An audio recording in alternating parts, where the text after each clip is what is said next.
And the conclusion is that if you're going to write good literature, and the Bible is excellent literature, it's excellent for telling stories. It tells you that God is in control. He allows Satan to tempt us, but when Christ returns, there will be a final triumph of good over evil. So conflict, our daily lives, the decisions we make, and resolution, the final battle. And as we go through the Bible, it's very important that you understand first that this is literature. Please don't take everything at face value. The world wasn't made in 6 days. Anybody of reason would understand that.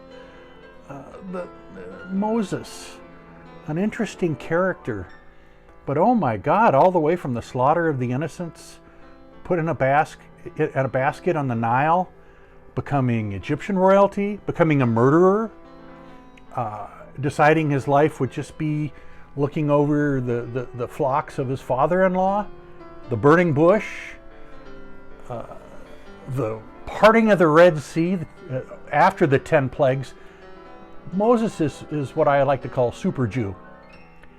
We have Superman nowadays as a literary character, and it was really fascinating to go to temple and hear the next exploit of the Super Jew, because there's no historical records, including the Egyptians, who kept lots of records of their existence, of there ever being an Exodus. But it's a great story, and it takes us back to the 10 Commandments. And after that, actually before that, I'm more interested in the patriarchs,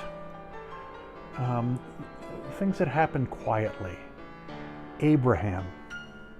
There wasn't a lot of great drama in Abraham's life other than going to rescue Lot, and then we get our first taste of a Christ-like character in Nehemiah, in Melchizedek, sorry.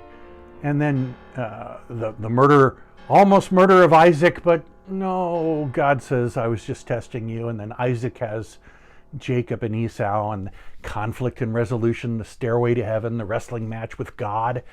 And Joseph, who was the smallest but the most beautiful of Jacob's children, sent into exile, and he himself saves the families of the patriarchs. So there's a lot of really interesting characters, and when we hear their names, I want you to be able to say, oh yeah, that's the one, that's the prophet who said the most about Jesus and Satan. That was Isaiah. This was the people in the furnace joined by some Christ-like figure and thrown in with the lions, and that's Daniel. There's so many interesting characters ahead for us. I just want everyone to really dig in.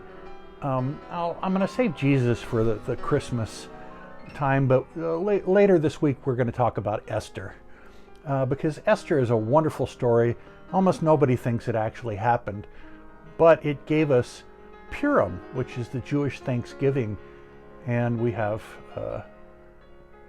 Thanksgiving here in the U.S. coming up.